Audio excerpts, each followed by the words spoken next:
Hello students, welcome to YouTube channel of Shri Krishna Institute, SKI Brain Train. In today's video, I shall be discussing three very important and relevant topics which are very important for the upcoming examinations, whether it is Civil Services Examination 2020 or it is Punjab PCS Examination 2020. These three topics are: number one, FME Pradhan Mantri Formalization of Micro Food Enterprise Scheme. Number two, we shall be discussing Pradhan Mantri Garib Kalyan Yojana and its extension. Number three, we shall be discussing INSPACe, that is Indian National Space Promotion and Authorization Center. So these are the three topics for today. I hope you will like the videos. So let us start with the first topic of the day, that is Prime Minister Formalization of Micro Food Processing Enterprise Scheme.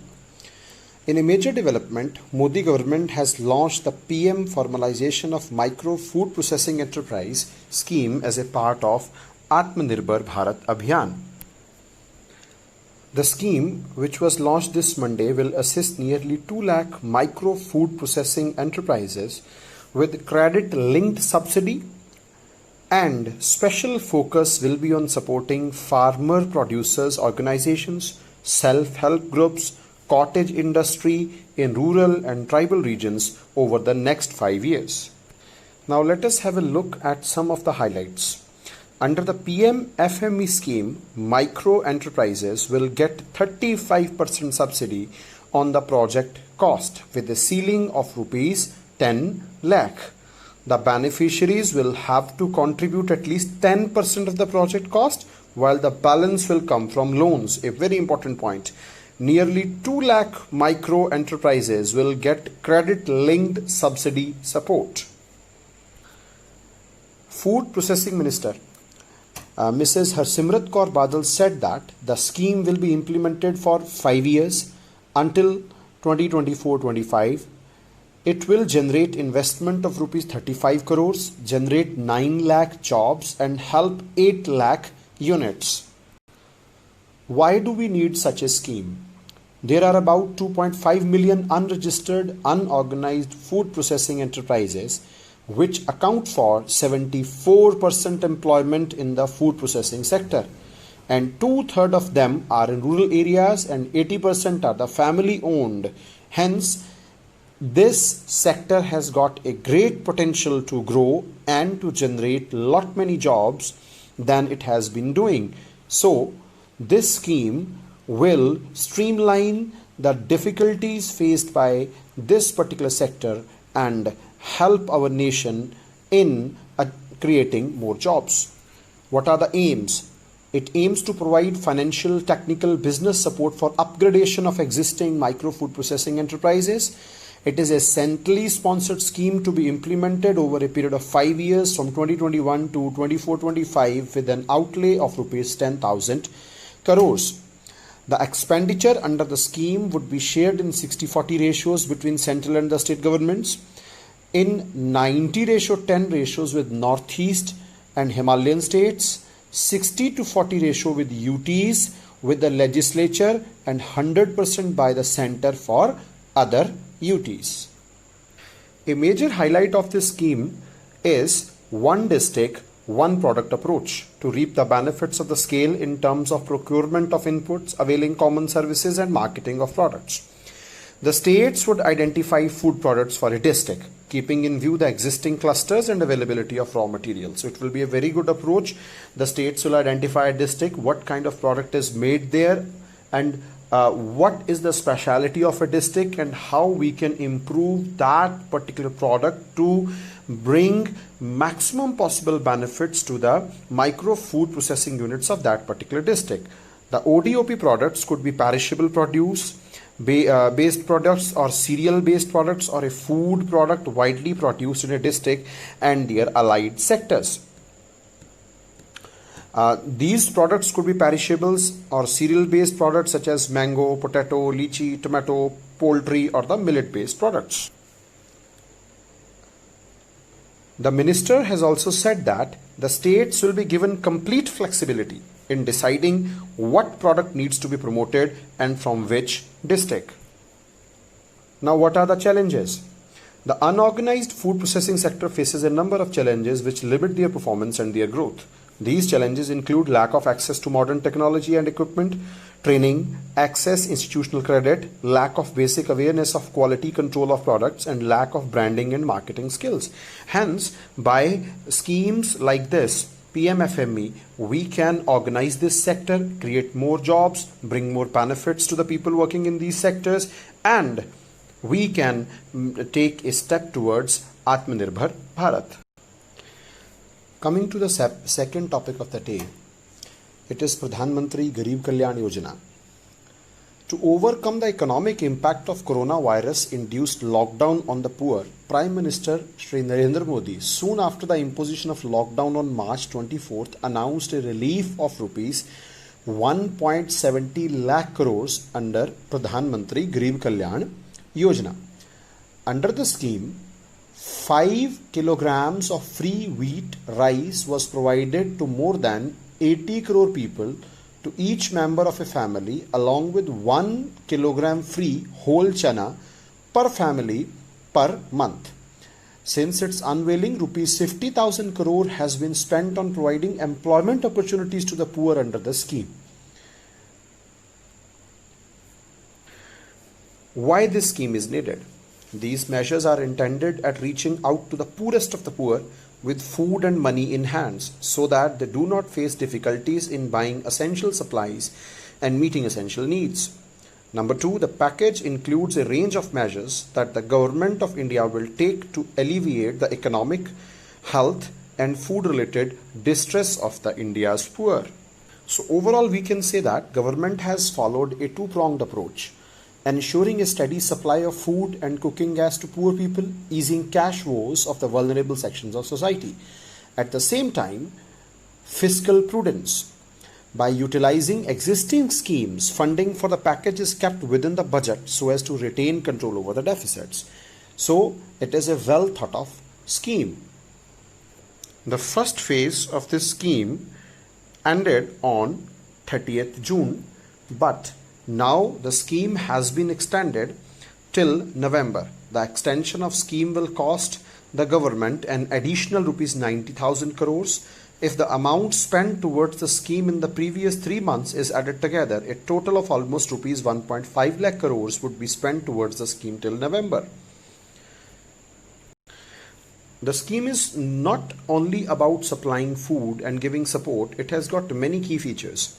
For example, healthcare workers, insurance cover of rupees 50 lakh, food grains to poor, 80 crore people under National Food Security Act will receive 5 kilogram extra of wheat or rice and 1 kilogram of pulses. MGNREGA workers, wage increase from 182 rupees per day to 202 rupees per day. Jan Dhan women account holders 20.4 crores. DBT of rupees 500 per month for next 3 years. Direct benefit transfer. Senior citizens, disabled and poor widows 3 crores.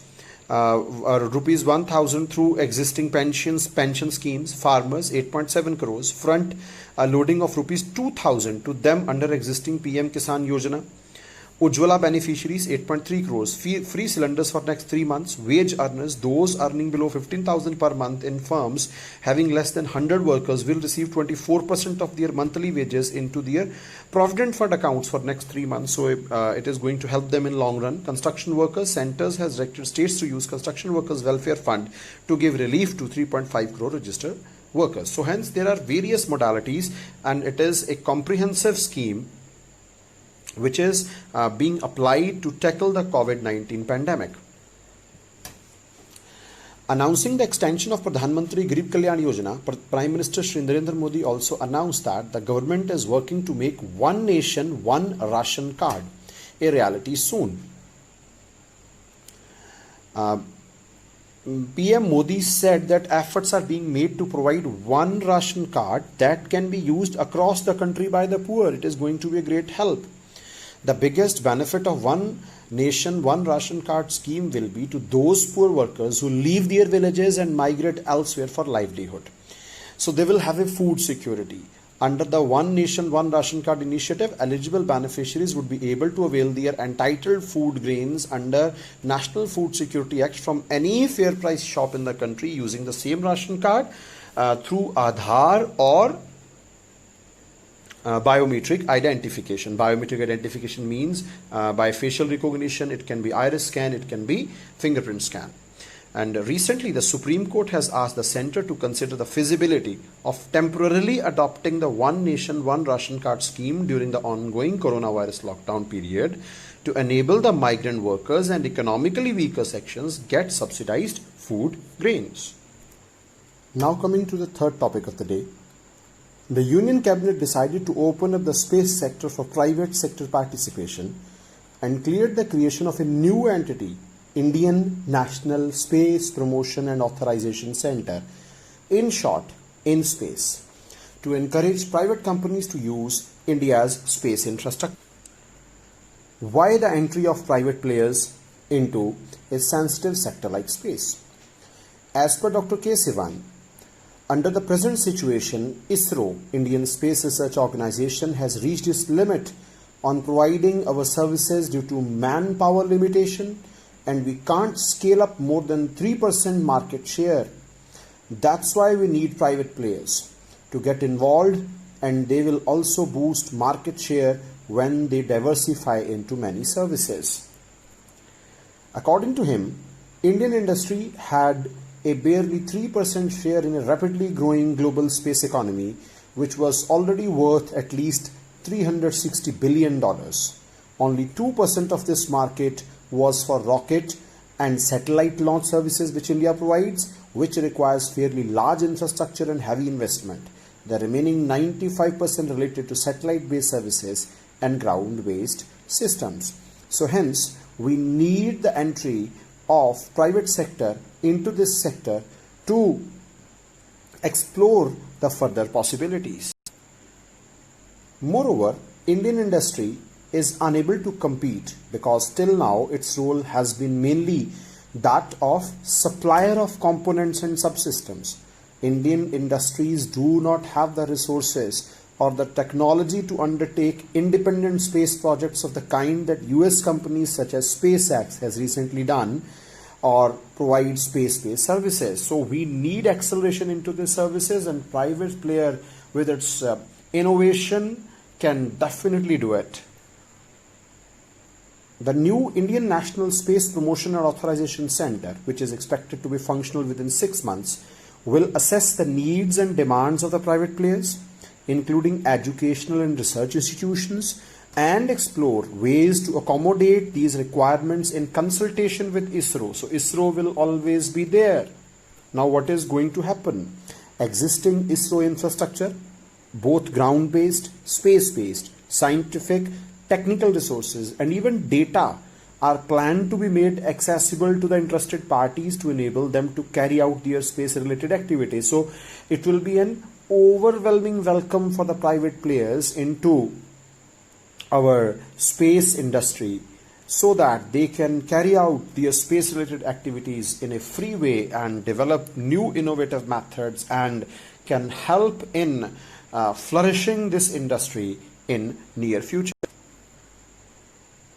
What will INSPACe do? INSPACe would promote private players in end-to-end space services, including building and launching rockets and satellites and providing space-based services commercially.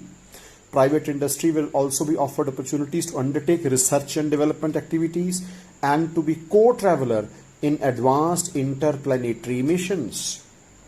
In addition, reforms are also aimed at mitigating the large and upfront investment required to set up facilities for undertaking space activities through sharing of such existing facilities under ISRO. So it will be a good modality for the ISRO as well as private players, because upfront investments will be shared and new infrastructure will be easy to develop in coming times. Why it is being done? Pointing out that opening up of the space sector is part of the larger vision of transforming India to become self-reliant through a set of socio-economic reforms. Mr. Sivan said, space sector reforms are aimed at tapping the entire country for unlocking its potential by enabling private enterprises and startups to undertake end-to-end space activities, because India is a land where startups are progressing pretty quickly. So we need to tap their potential, we need to tap their talent and invest their energy into such a strategically important sector.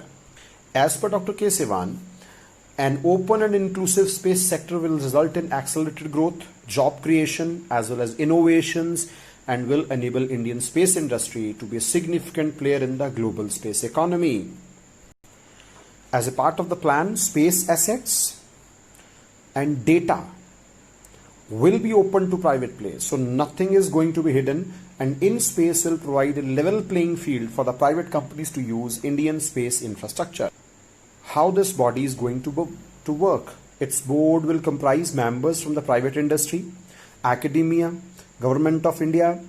INSPACe will act as a national nodal agency to handhold, promote private endeavors in the space sector, and ISRO will share its technical expertise and facilities. INSPACe will have its own independent directorate for technical, legal, safety, and security monitoring, as well as activities promotion. So it is going to be independent body, it's going to be an autonomous body which is going to be empowered with all freedom so that our space industry can progress. I hope आपको आज के video में जो जानकारी दी गई 3 topics के बारे में वो अच्छी लगी होगी. Keep visiting our channel, keep spreading it so that good information can reach maximum possible students in shortest possible time. Thanks a lot. Stay safe, stay inside. Have a good day.